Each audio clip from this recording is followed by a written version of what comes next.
Bonjour, bienvenue sur Je suis née 3 fois. Nous sommes toujours dans notre spécial printemps, mais aujourd'hui soyons plus précis avec Anne Compagne qui est acupuncteur. Nourriture, plus de précision. Activité, plus de précision. Et évidemment, les trucs et astuces de Anne. Alors, qu'est-ce qu'on va manger au printemps? Bon, je pense que la plupart des personnes, vous le savez, manger des légumes, tout ce qui est les pissenlits, les pissenlits qui sortent de terre, tout ce qui va être les jeunes pousses, qu'on appelle les jeunes pousses. Donc souvent, c'est de la verdure et le vert correspond au printemps. Donc là, on va nettoyer vraiment notre organisme. Donc ça, c'est vraiment essentiel à faire ça. En fait, aussi, l'hiver, on a mangé un petit peu plus pour avoir des forces, pour lutter contre le froid. Donc, on va nettoyer un petit peu toutes les toxines qui sont accumulées. Donc, c'est vrai que c'est bien de manger sainement. Ensuite, après, au niveau de l'activité, de reprendre un petit peu de sport, d'activité surtout, de se remettre en mouvement, en fait, surtout, c'est très important. Après, il n'y a pas spécifiquement nourrir pour projet. Ça, c'est aussi une nourriture. C'est pas se nourrir simplement. Tu vois.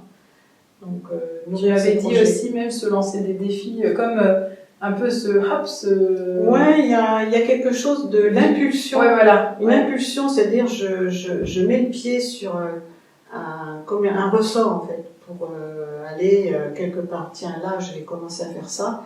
Et donc, c'est une impulsion en fait, le printemps. Et nous sommes aidés vraiment par le rythme de la nature. Voilà. Donc, là, je ne sais pas chez vous, mais nous, ça y est, les bourgeons commencent à s'ouvrir, voilà. à percer, voilà, ce magnifique mimosa qui nous accompagne. Et si c'est un petit peu lent, les trucs et astuces, par exemple, ça va être de boire de l'eau chaude. On va commencer à... Tout ce qui va être froid, un peu s'en méfier. S'en méfier, respecter en fait votre organisme, parce qu'il y a des gens qui ont des différences au niveau énergétique. Il y en a qui ont besoin de plus de chaud, d'autres du froid. Mais c'est vrai qu'au sortir de l'hiver, il y a besoin de mettre du chaud pour tonifier l'énergie yang et remettre du mouvement dans le foie, la vésicule biliaire, parce que ça, il en a besoin. Suivant ce qu'on a vécu en hiver, si on a été fatigué ou malade ou autre, eh bien on a besoin de régénérer. Donc, voilà, le chaud, et puis c'est vrai que les Chinois, ils boivent toujours chaud. Mais juste de l'eau chaude, pas de tisane, pas de... Les tisanes, c'est possible aussi. Oui. Mais quand tu dis de l'eau chaude, tu as l'air de dire que c'est l'eau chaude. C'est l'eau chaude. L'eau chaude, c'est la base. D'accord. Après, on peut mettre un peu de thé vert, on peut mettre un peu... Mais ça a un intérêt de l'eau, juste de l'eau. De l'eau chaude. Voilà. Le chaud va stimuler l'énergie yang et va remettre en route le foie, la vésicule biliaire, qui est essentiel cette période.